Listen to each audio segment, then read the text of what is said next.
Good morning, goeiemorgen. This is another edition of 30 Minutes with Jan, and this morning all the way from Welcome Bay, Tauranga.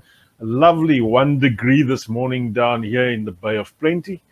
Guys and girls, I just want to start up with a disclaimer this morning. It's all about immigration, but I'm not an immigration advisor. I'm a financial advisor, so I help with the finances, I help with bringing money onshore, I help with your life covers, disabilities. But this morning to talk to us about immigration is Vanita. Good morning, Vanita. Good morning, Jan. Good morning, everybody. Thank you for having me on the show. Hectic times. It is. Again, we've had some changes, so I suppose it was appropriate to have this morning's conversation with you, just discussing all the new changes that came about 2 days ago, as well as border exemptions that we're going to talk about. That's right. It is as if Immigration New Zealand doesn't have a straight road that they are going, because they make changes, and as soon as you get used to the changes, they change that again. That's right. It is a state of flux, which kind of makes it very difficult for advisors to be able to give their clients or anybody in a consultation a strategy on how to plan and how to move forward. And that's what a lot of people seek, is that sort of advice. And it's in a state of flux that we ourselves don't even know until an email comes up with all this information on it, that we need to sort of go through, work out dates and so on. It becomes, it's tiresome. So what is the latest changes? What's that all about? So 2 days ago, on the 7th of July, immigration announced pretty much 4 lots of changes, even though they say it's 3 lots of changes. Now, those changes are very date driven.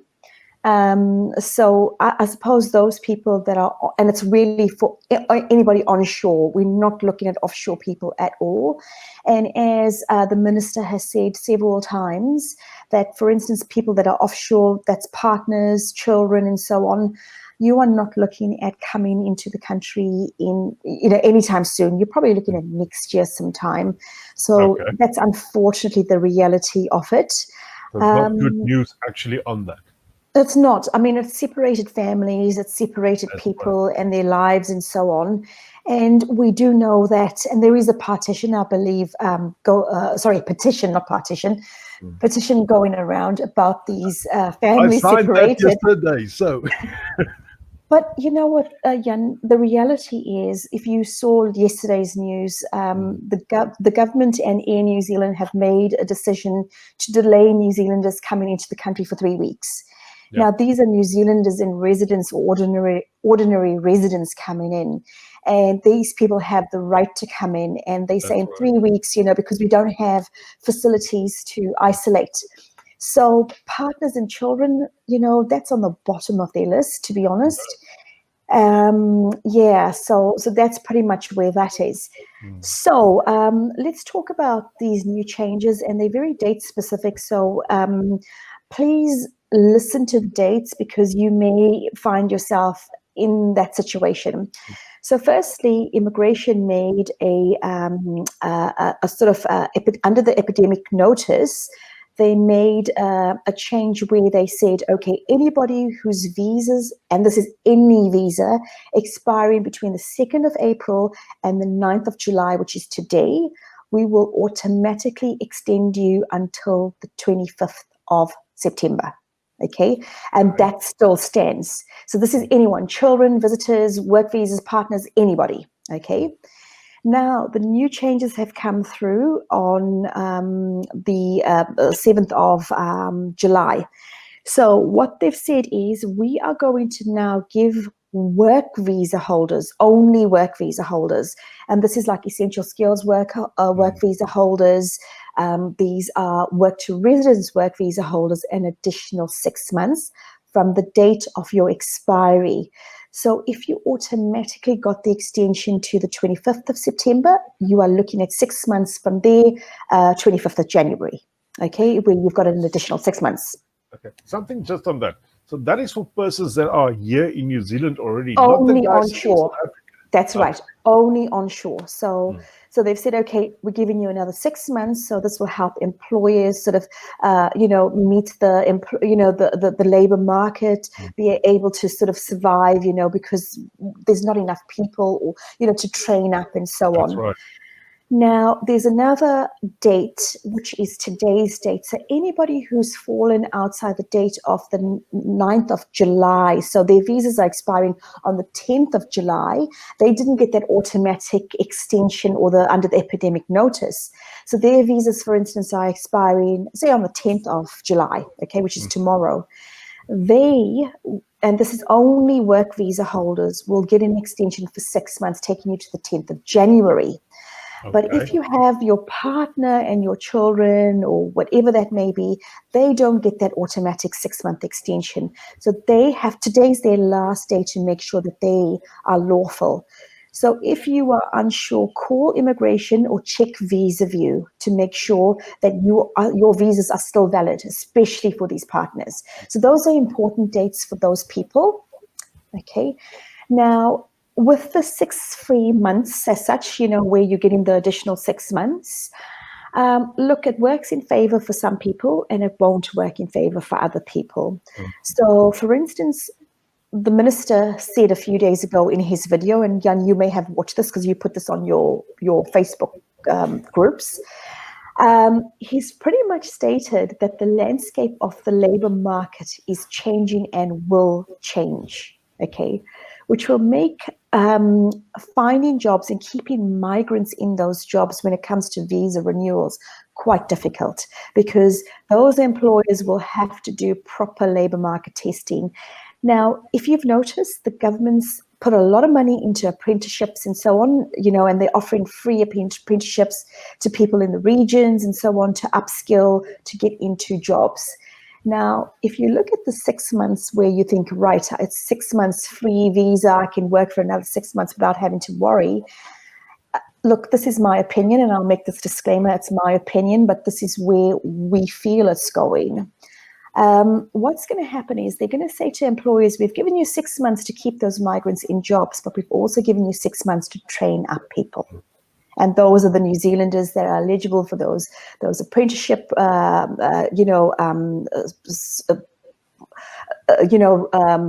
apprenticeship, what's the word I'm looking for? Free apprenticeships and so on, the free training and so on. They're going to say to employers, right, we've given you that 6 months, now show us what you've done in those 6 months. So be very wary of the free time that you have. If you are able to get a longer visa for 3 years, I would suggest you do it now if those visas are going to expire soon. While you're taking the 6 months, it doesn't stop you from applying for a longer visa for 3 years. Okay. And the problem is you can't start the expression of interest now as well, because you can't. Exactly. So those people that were planning on doing residence and so on, you can't do the expression of interest. It's really only those people that are on the work to residence visas that can still submit their work to residence and have it accepted by immigration for residence. Okay. So that expression of interest under the skilled migrant category is closed. The pool is closed they say 6 months, but we don't know. You can still put in an expression of interest, but there's no draws happening. Okay. It will just lie there. Yes, it will. And we don't know whether it's actually going to expire after 6 months as well. That is to be confirmed by immigration. So that was one. A ton of questions already, but I'm going to let you go on. Okay. We'll take the questions in the end. Okay. It's fine, because I'll do the other 2 or 3 changes so people are aware of it, and then maybe it will answer some of their questions. Okay. So the second change is where, like we have had, or when the government have said, right, you can get, for low skilled, you can get a 12-month visas for the maximum of 3 years. Now, a lot of those people are hitting that time frame between August to the end of the year. So the government has now said, okay, we are going to give you an additional 6 months on that. So that's pretty much what they've done on that. So if you're on that 3 year, every time you've had to renew it, you're going to get 6 months on that. Okay. So they're not sort of doing the stand down period now. And the third change is where they've said, right, for low skilled, this is a skill levels 4 and 5, usually you get 12 months, but now they're only going to give you 6 months. So come tomorrow, or in fact, they gave everybody until the 10th of July to put an application in if you want to be considered for a 12-month low-skilled visa. Okay. After the 10th of July, so the 11th of July, if you lodge an application, you are only going to be granted a 6-month visa. And you can roll that over for the next 18 months.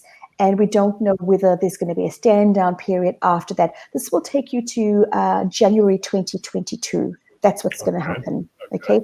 So this is not in favor of those people that have come in on those 1-year work visas, hoping to get another 12 months and another 12 months and sort of find a pathway, because it's become very limiting for them. Oh, yeah. So that's a third loss. And now the last one would probably be quite welcoming to a lot of people, and then may not be so much for other people. They are, on the 27th of July, they are going to get rid of ANSCO levels. So jobs are still going to be determined by the ANSCO tasks, but the levels are going to go, and it's going to be purely based on remuneration. And that's based on the median wage. And right now that is at $25.50 per hour. Okay. So anybody, even if you're like right now on a skill level 2 or skill level 3 role, but if you're earning less than $25.50 an hour, you are going to fall under low skilled, which means you can only get a 6-month visa, not a 3-year visa, or not even a 12-month visa. That takes you out of the equation. And exactly. And that, if you want to submit, you only have until tomorrow, the 10th. So they gave us literally 2 days, because they announced this like at 4 o'clock or like close to 4 on the 7th, and said to us by the 10th, you've only got until the 10th, Okay. and then afterwards it's going to be 6 months for low skilled. And for anybody over $25.50, we don't know whether that's going to be 3 years or 5 years. We don't know how that's going to be defined. They will give us information later on. Okay. So those are the 4 changes, and they're quite big changes. So what we're sort of saying, and a lot of advisors are saying, if you can get longer visas, please apply now to get those longer visas. That's rather than waiting the 6 months and thinking you're going to be safe, because you most likely may not be safe. So yeah. Do you want us to do border, or let's take questions? I've got a question. Yeah. That's okay. What about the person that has lost his job and has been caught up here now? Point 1, immigration can't deport them. There's no planes. Can he take another type of job? Let's say a carpenter. A carpenter has been here and has lost his job to not his fault. Yeah. Can he now go and do something else? Look, the government's given a sort of some leeway on that, because yes, it is no fault of the person itself. And they have said that if you've lost your job, you cannot sort of be quiet, because you signed declarations when you did your visas. That's one of those declarations is, if my circumstances change, I need to advise immigration that my circumstances have changed, right? So you need to tell them that, look, I've lost my job.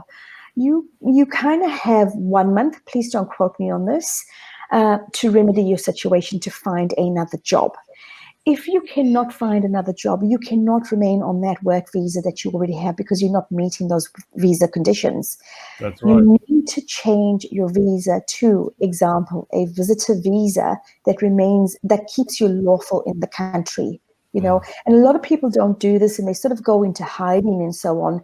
And while the government cannot deport you, and they've made some changes around the deportation notices, they know that there's going to be a lot of people sitting there for 2-3 months, even longer maybe, without jobs. And they're going to start cracking down on those. They're going to start, coming hard on those people when those flights are available to be leaving the country. So you need to make yourself, you need to make yourself lawful. You need to pick up the phone and call immigration. You need to call immigration, and then you also need to probably put in a visa for a visitor visa, which has no work rights, but it means that you're still lawful. You haven't cut your chances of not coming to the country again. That's right. Few comments all around, people feeling it's probably not 100% fair, not enough people. There's a question. If we had apply for our residence in October, will this affect us? Expression of interest is closed, so I doubt if that will happen. Yeah, Right? we don't know whether when the pool or the drawers are going to be open. So, and obviously when those drawers open, they are going to, like this was 3 weeks ago, I think there was 2,700 people sitting in the pool. And you, as I said, you can still submit, but the drawers are not being open. So when they open those, we don't know what it's going to look like, whether it's going to be changed, how they will assess it. We don't really know that. And we can't give you an answer. Is the talent visa still unchanged, coming from Adelia? At present, yes, and the category is still available.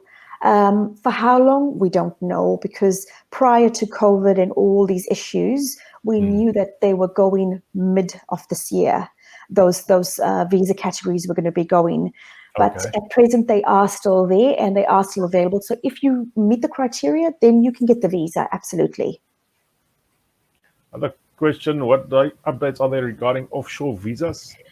No updates. The minister has said we are not looking at it and we don't intend to look at it for some months. So if you listen to his talks and so on, he said that about 3 times that I've listened to it, and it's come from him. So that's not an agenda, and it's not on the agenda at all. Okay. The next question, summarize that quickly. What can be expected with regards to a time frame of getting into New Zealand? I don't know. Look, I wish I had a crystal ball and I could look into the future. We all could, but to be honest, the whole, I suppose, with the minister having 12 months of sweeping powers or 12 months of powers, and with all these policy changes, we do not get a heads up. We only know the day it's announced, just like some of you, if you've been keeping up to date with what the announcements are. So we have no clue at all. All right. Basically, I think you probably answered this question. Granted new work visa for 12 months, reason giving residence application in process. What is the impact? So they've been granted a 12-month new work visa and given residence application in process. What is the impact? So pretty much immigration will process that. You still have a visa for 12 months. I suppose they've sort of given you that because you've got a residence application in process. How long that will take? Look, they're taking between 12 and 18 months to process. Just on that residence itself, to let you know, there is no residence program at the moment. So in other words, there are no spaces for residents. The residence program ended on the 31st of December 2019, and there was supposed to be a new residence program set in January. The minister did not set that new program. So what they're doing is they're working off the old sort of program, and the resourcing has not changed because it's based on what it was for the previous 18 months. That is why there is no urgency, there's no intention to add more resourcing or anything like that, and you're pretty much sitting in there waiting to be processed. All right. Interesting question coming in from somebody whose daughter's been stuck in SA after receiving residence, and that expires in November. Do we have to apply for an extension now already? So I'm presuming the daughter hasn't come in and sort of stamped that first date of residence. You may need to actually seek some advice from immigration as to whether you need to actually do a return residence application or something like that to have it tie over, so it doesn't lapse. Pretty much that date for entry doesn't lapse. So you need to probably call immigration to ask them for some guidance on that. Yeah. Question here: do you feel they will change the ability to get residency? Look, this is me and this is my opinion, and the answer is, my opinion is yes. It's always been that way because last year when they said they're scrapping the visa categories and so on, I believe that the whole look of the skilled migrant category and the way the points are allocated will change along with those visa categories and what it's going to look like. But that is my opinion. So don't take it, because I don't know. The government may not do that. But if you consider how many people they have in process they've got like 15,000 applications in process. You've got 2,700 or possibly more sitting in the EOI pool waiting to be drawn. Those numbers are massive. So they are saying that they want to slow down the whole immigration, and they have been talking about this for some time now. Slow down the whole immigration. Also, with new Kiwis coming in, everything's reliant on jobs. So I don't know. I mean, I'm saying I think it would, but I don't know. Question here. You do say that we can still submit expression of interest, but how long is it valid for? 6 months? Don't know.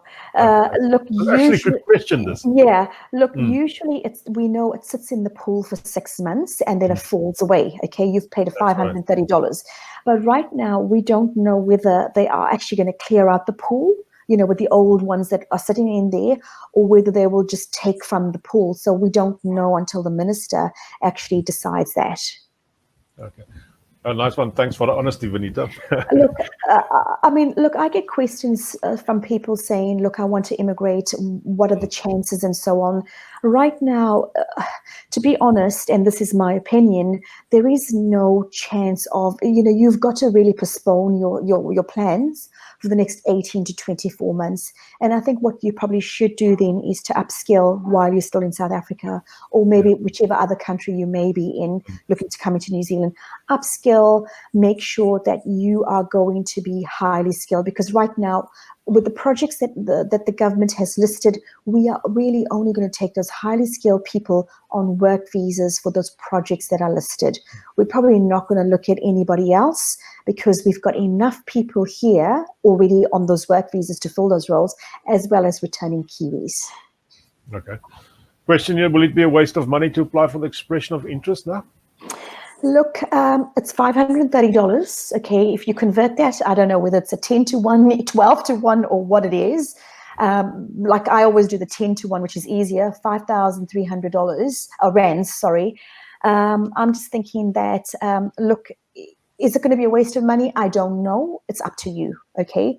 If you meet the points, and if you're above the 160, maybe it is a good idea to put that in, provided you have that job offer and that job offer is still intact. Okay. Here's a question I think that's worrying a lot of people. Are the skilled migrant application, I presume that's probably for residents, and waiting a case officer for the last 17 months, is that at risk? I don't know. I really don't know. I think, look, again, this is my opinion. We are thinking that those people that have not been able to maintain their jobs and they've got a residence application in, INZ are going to go through that and probably say, right, going to probably send out a mass email to everybody or their advisors and say, have you maintained your job? Are you still in a job? Are you still meeting the criteria? If the answer is no, then you're probably looking at those things being kicked out, and them only looking at those that are still, meeting the criteria. But I don't know. It's my opinion. Yeah. They say we have a talented visa to residents, but offshore employee asked for exception. Any news on that? So I suppose you've been granted a talent visa under work to residents. Back in old country. Yeah, and you're offshore. Okay, so let's talk about border exceptions. Again, it's still quite strict. The border exceptions or exemptions are still only open to New Zealand citizens and residents or ordinary residents. If your circumstances are compelling, if, for instance, you meet any of those projects that are listed, that the government has listed, and you are a critical worker, then you can do the exemption at the border. However, the exemption is very limited. I don't know whether you've seen the form, Jan, but you can only put very limiting information in there. So what you probably need to do is seek approval pretty much from the senior immigration officer, as well as possibly the lead agency if you are a critical worker. And that lead agency could be, like, for instance, in infrastructure, and roading, or it could be in healthcare. So there's lead agencies in those fields. There's so many different ones. If you seek approval from them first, and they are able to vouch for you or provide evidence as to why you need to come in then that will carry weight, and then do the exception or the expression of interest for the exemption to come in. If you Okay. don't meet that, unfortunately, you're probably not going to be able to come into the country. All right. Yeah, here's a question, but I want to put the twist in this. My thoughts on, can you expect the border to open in December or perhaps January? My thoughts currently is no. I would think for at least another 12 months, I think the borders will be closed with the current government. But the twist here is they could either find a vaccine, or if National comes in, they could also change the rules totally. So just FYI on that, all the policy changes that are coming through now, and like, for instance, the scrapping of the visa categories, employers getting accreditation, all that, that is actually national policy. They've just, Okay. Labour's just taken it over. So that's all been in the pipeline, and Labour's just taken it over and running with those policies, okay? So if National comes in, that's still going to stay, okay? All right. They're not going to automatically change anything, okay? That's interesting. I was wondering about that. I mean, because National would really want to come in and make a bang and a statement now. They would, however, they also need to be, they won't get the votes if they're not going to be taking care of the New Zealanders first, okay? So while Labour pushes New Zealand first, National is about economic growth. So they may take a different stance in saying that, look, we do need these skilled migrants coming in here. That's But right. the policies, I think, will still stay. I don't believe that they will disappear. Yeah. Well, I think in the long run, it's basically the most skilled persons that will be coming over. It will. That's what I'm saying. You've got to seriously be highly skilled, and that's why there's a lot of emphasis on that high remuneration, which is the 106,000. That's right. That's getting preference for residents, and the occupational registration. So, like when you look at occupational registration, you're looking at your doctors, you're looking at your teachers, and so on. So those are the people that are getting the preference rather than the other people. That's Even right. the electricians and so on. But now I'm looking at the electricians and I'm going, shit, there's a lot of people that are unemployed or losing their jobs, and they're on the long-term skill shortage list, So that's Right. all, if you think about it, that's all going to change because, the government's going to do all these labor market testing and so on again, because they need to, and that those lists are going to change. That's right. Yeah. An interesting one here, talented accredited work to resident visa, currently offshore. That's meaning in South Africa. Employer has extended the job offer, which is nothing. Will expired entry date result in a new visa application? Look, the government again haven't said whether they're going to extend, like if you've been issued a visa and it's already expired and you're stuck offshore, they haven't said to us, look, we're going to extend it automatically without you having to reapply or anything like that. So we're waiting for that. But the thing is, as I said, the priority of those people that are offshore, it's at the bottom of their list, unfortunately. And while the employer still has that job offer open for you, it's not going to be likely that you'd be able, or they'll be able to get you over anytime soon. Yeah. Are there a chance that people working on a work visa currently in New Zealand will be sent back? And I would believe that is while the person still has a job. Look, that's why I say with the 6-month free visa that they're sort of giving us now, or giving these work visa holders now, don't get complacent. Don't think that after 6 months you'll be able to get another 3 years, because the labor market is changing. And Yeah. as the minister said, the market is changing. So if you can get a 3-year work visa now, I would say apply for that now. I mean, take the 6 months, and have some bit of breathing room, but That's do right. that before the 6 months runs out, and do it That's before the end of the year, pretty much. quick one. Person 55 trying to get a job. What's the chances of getting a visa? I don't know. I It think depends on what the it should not depends on put what's all the your hopes in chances of there. it depends on what's the chances of getting a job. And a lot of people that are really skilled are unable to get jobs currently, because everybody's going, it's COVID, sorry, we're not allowed to hire, because they've had like top management have said, sorry, there's a recruitment freeze, so that's an issue. Yeah. Natasha asking, we are on a 3-year visa. Should we worry about getting residency? We are ready to apply. Look, if you're ready to apply, you meet the points, I would say put it in the pool and just wait. Look, and immigration may say, and if they make changes to the points or whatever that may be, then you've either lost $530 or you have an opportunity to change your expression of interest. And they sometimes give you that opportunity, like the way they did with the parent visa. They gave everybody an opportunity to change their visa or apply for a refund. Okay, so we don't know. It's all here. We don't know. It's up in the air. But if you do, apply. We've run out of time, but are you still fine to go on for a few minutes? I can. I'm happy to answer questions and so on if there are, questions. Yeah. That's right. I've got a question. Last night, I've paid for all my kids to come over. They would have been here just before COVID, and subsequently, Immigration New Zealand has never even issued us the visitors visas we've applied for. Right. So last night, the travel agent started paying over the monies back from Qantas to us. Qantas have decided to give back the money without us asking, actually, which I'm not complaining about that. But what about the money that Immigration New Zealand has now taken from us for a visa they haven't even issued? I know, and the thing is, they're not processing any visitor visas anyway. It's only onshore, for children and so on, or people over the age of 19.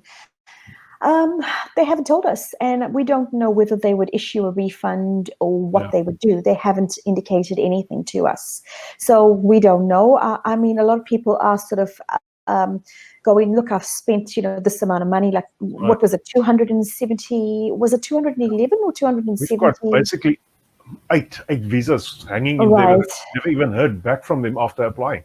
They've just taken the money. We've never even had one thing back from them. Yeah, unfortunately, I don't know. Look, they could just say we would issue these refunds, or it's gone. They're not saying anything. No, they're not. And while they're a government department, Jan, they still have to make a profit, okay? And they still have to make money. So I don't know. That's right. Yeah. Weird question here coming. Can you apply for residency? When your passport expires in 3 months on date of submission. So the thing is, when you apply, or when at the time of assessment, you do need to have a valid passport, okay? And I do know that it takes like 12 months for South Africa to issue a bloody passport. Don't ask me why. So you need to look. The thing is, you should have actually made amends 12 months prior to your passport expiring to actually apply for a new passport. So, yeah, it falls on you, unfortunately, because you need to have a valid travel document. Because if at the end of the day, if immigration takes 12 months to do that application, that passport's been long gone. Yes, and hopefully the applicant would have a new passport issued by that time. But if they don't, then it becomes a problem. Look, at the time, there's different dates that immigration take. They take at the time of lodgement, you need to have a valid passport, and that's when you send all your paperwork in. And then there's at the time of assessment. So there's two different dates. So at the time of assessment, we would hope that you would have a valid passport granted and sent in. I think this question, do you know how the long-term shortage skill visa is affected and the residence application onshore? I think that has been answered. Am I right? Look, it's still there. The long-term skill shortage list is still there. And so everything is still there and available for you if you meet the criteria. Yeah. Are new student visas for South Africans an option? The person doesn't say if they are here or if they are offshore. Onshore, yes. Offshore, probably no, because we're not getting any students in probably until next year. And the second semester's already started or going to start anyway at the end of this month. So we're not allowing anybody, and it's all done online now. So, yeah. Do you think they will scrap all expression of interest in the pool like before and start afresh? Nobody knows. Don't know. Yep. Next question about when will the borders open again for investors? I think we've handled that one. Let me see here. For investors, I think there is going to be some scope for that because investors are a little bit different because they are bringing money in, and obviously the government wants to stimulate the economy. Yeah. So I suppose with the investors as well, you need to sort of think about it that it is a bit of a long-term sort of process, to provide all the evidence, then have the business team and immigration say, yes, this is a viable business opportunity and so on to come in. Yeah. So I would say that it's still a category that's still open, and if you are looking at the business investor category, then continue to do so because they do want to bring people in to stimulate the economy. Okay. Next question, basically relate to how long could the residence application take? Nobody knows. No, right now, as we said, 12 to 18 months is what we're sitting at, and we have no residence program or spaces available. Yeah. Okay. Parental visa has opened and has closed again. Am I right? Okay. Actually, it never really opened. So sorry. I shouldn't laugh because there's a lot of people that are waiting, desperately waiting. Look, they were supposed to be open, and obviously they said update everybody in the pool. You need to update your EOIs and so on. It's going to open in May, but May has come in and gone and it hasn't. And it's unfortunately at the bottom of the agenda for Immigration New Zealand. Here's an interesting question. We have a talent work visa and applied for residency. If you work for an essential service, does your application get expedited? No, because the priority is based on highly skilled and sorry, not highly skilled, highly remunerated, which is 106 and over, or the occupational registration. So while you're working for an essential services, no, it doesn't. Okay. Another question on how long basically will the borders be closed? Nobody knows. We don't know. Yeah. Another one on their families, the side kids in South Africa. Nobody knows. Okay, so I'll give my opinion on this, okay, and it's probably going to be quite harsh. And I believe that one of the ministers did say this. I can't remember which minister. So if you have the main applicant here and the family are still in South Africa and there's no likelihood of them coming anytime soon, they have said that the main applicant should consider going back to the home country. Okay. So that is what not immigration, but this is what the government is saying. Okay. If that main applicant is eligible for residence and has a pathway to residence, then I would suggest that they actually look at that pathway and apply now, even while that family is still stuck, in South Africa. Okay. Yeah. So at least there is something better than nothing. Yeah. I think this is the same question from Adelia. Adelia, I hope that answered this question of yours. The next one from Chanel King. Why is immigration still processing visas when no one can come in? They're doing all onshore applications and they're processing all onshore applications. By the end of this month, they said that they will be on track with the processing times and so on for all onshore visas. So yes, they are. But just remember, people's visas are expiring. People need to remain lawful. People's circumstances has changed. So they are still busy. Okay. We have permission to enter. Okay, sorry. What do you mean by there are no residence spaces available and no residency program? So every 18 months, the government sets a new residence program, and the old residence program ended on the 31st of December 2019. The new program with the new spaces were supposed to be done in January, and that was not done.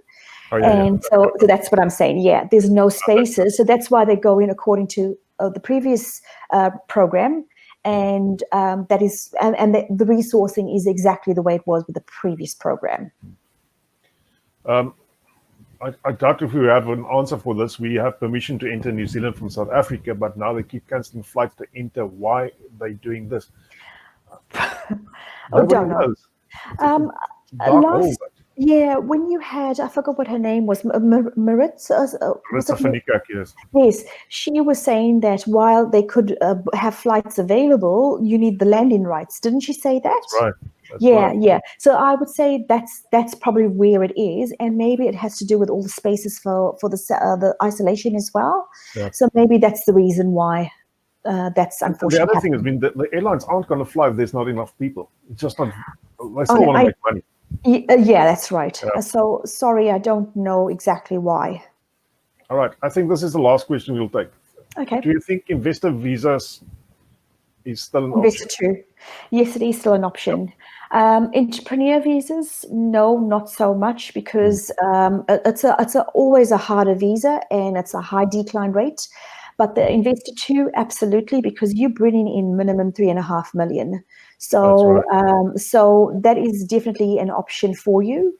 And if you have that kind of money, then you should, and that category has not closed. So really look at that, because the government is looking at economic growth and stimulation. All right. And to the guys in South Africa, that's 3.5 million New Zealand dollars. That's about 38, 39, 40 million rand in South African terms, now that the rand has gone to bonkers again. Vanita, thank you once Thank you again. so Thank you much. very, very much. It was really a lovely morning having you here. I And think we answered a lot of questions, and I know there's still a lot of questions out there. Still a lot of people having doubts and so on. But for the time being, if you aren't here yet and you're still stuck in South Africa, I think you should have Plan B, or you should start. You should have had this Plan B. You should probably operate on Plan B now. So, yeah. any last Thank words? you. No, thank you so much. Look, guys, no advisor can really give you the answers that you're seeking, because we just are in a state of flux. We just don't have the answers either. And it's unfortunate, because we know when a client sits in front of us, they want these answers and we just can't. But what I'm saying is, don't take things for granted. I think that's what we're all trying to say is, That's do right. what you can to make your stay or your current situation more permanent if you can. Yeah. And the other thing is, I mean, everything can change in a wink of an eye if they find a vaccine or something like that, or for one other reason, this whole pandemic just disappears. So everything can change, but unfortunately, as you said, we don't have a crystal ball to know exactly when that can change. Yeah. All Yeah. right. From Thank my you. side again, thank you very much. Thank you very much to everybody else that listened this morning. We went over our time a bit, but I think it was so worth it. Thank you, Vanita. Thank you, Jan. Bye. All right. On this note, we'll say goodbye to everybody. Bye-bye.